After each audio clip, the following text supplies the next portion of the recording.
Today I'm going to be ranking how difficult all of the Rhythm Heaven Groove multiplayer minigames were to complete single player. This was done on 2-player Joy-Con because those are the only controllers I have.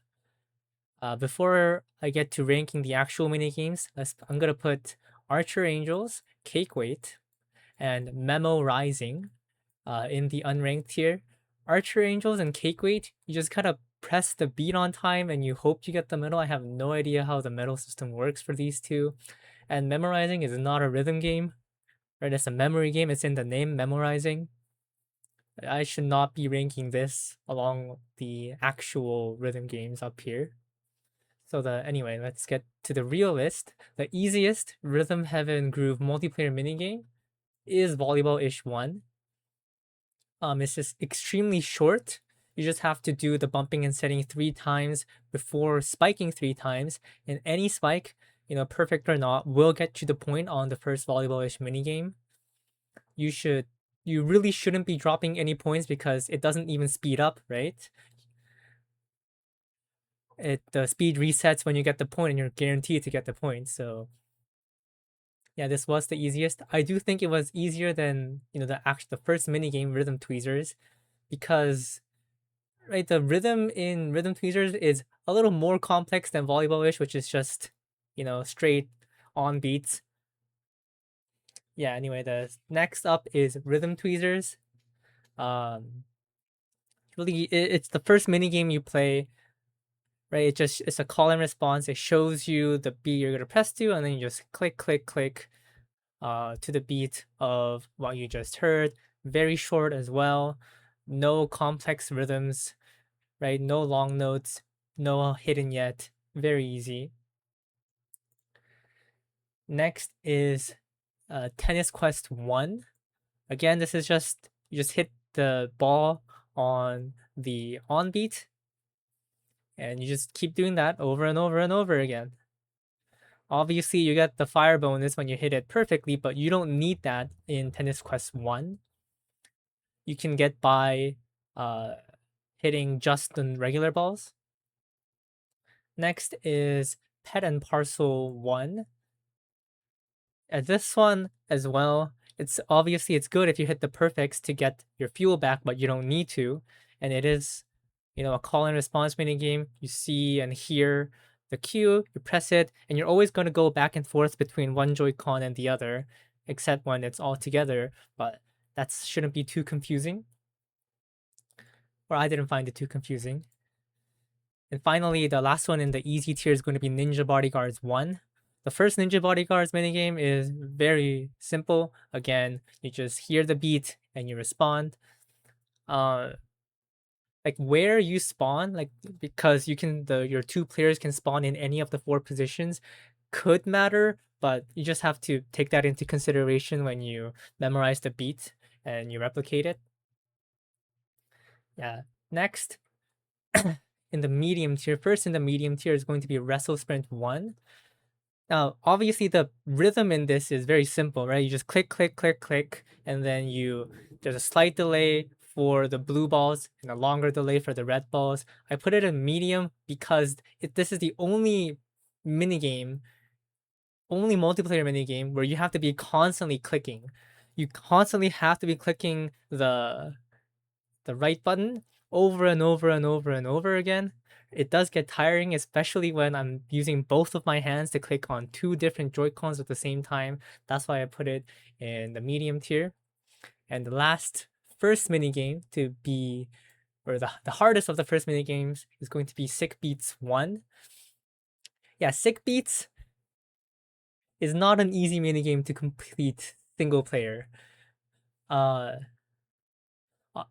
the CPUs will not or are not guaranteed to hit the germs unless if they don't, you automatically lose. So you don't know if the CPUs are going to hit or not. So you have to like take that into consideration. And sometimes you might have to be clicking on both of your Joy-Cons at the same time to control multiple things. And that's not as prevalent in Sick Beats 1, but it does get way harder in Sick Beats 2 and 3, but Sick Beats 1 is still the hardest of the first mini games. Next we have Rhythm Tweezers 2. While I did put Volleyball 1 below Rhythm Tweezers 1, I think that Tweezers 2 is easier than Volleyball 2. The only thing Rhythm Tweezers 2 adds is the long note, right? This little spinny thing is the long note. Obviously, you do have more stages, I guess to call it, and the rhythm gets slightly more complex. But I think that those additions are easier than the addition in volleyball. So I put Rhythm Tweezers 2 here and volleyball here. In volleyball, the two additions are that you have to do a dive, the da da da for the dive, and also getting a perfect on the spike matters, because if you do, you take out 3 of your opponents, while if you don't, you only take out 1. It's still, even if you don't get the perfects though, it's still manageable. You just have to do it 4 times. You didn't get that fast at 4.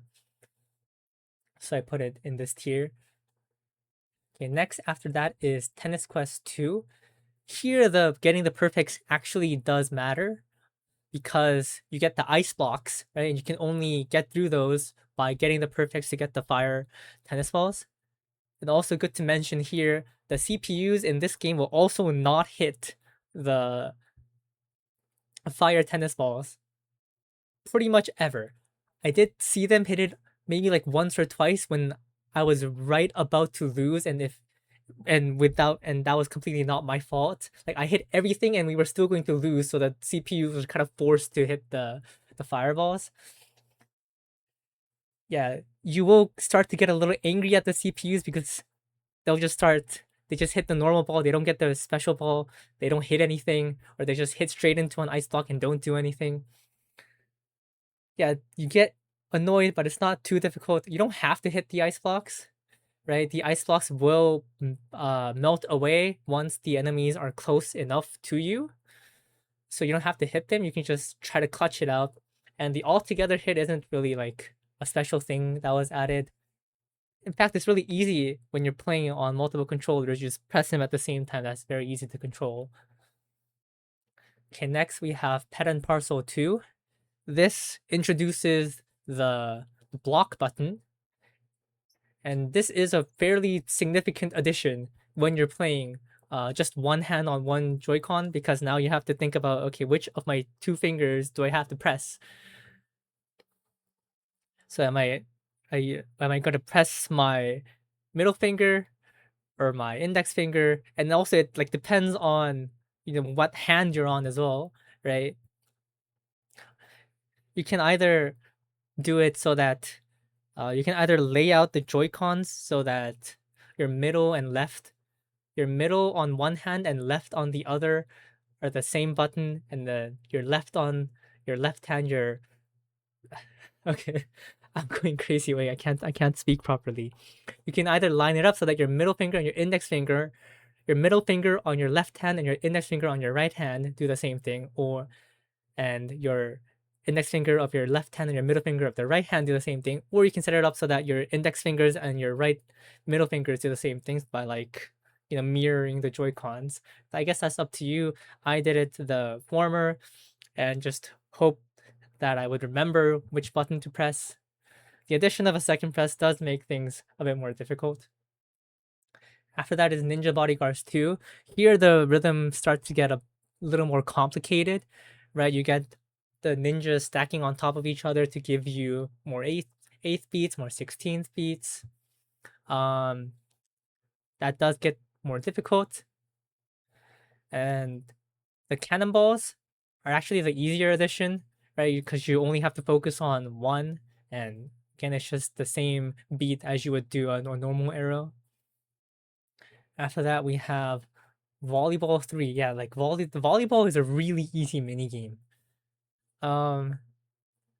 The addition to Volleyball 3 is that you have to receive. Receiving is not very difficult. Like if you can spike, if you can spike properly, if you can do the recovery properly, then you're gonna be able to do receive no problem. Also, you have 10 opponents to clear, right? So it went from a minimum of 2 perfects in volleyball 2 to a minimum of 4 in volleyball 3.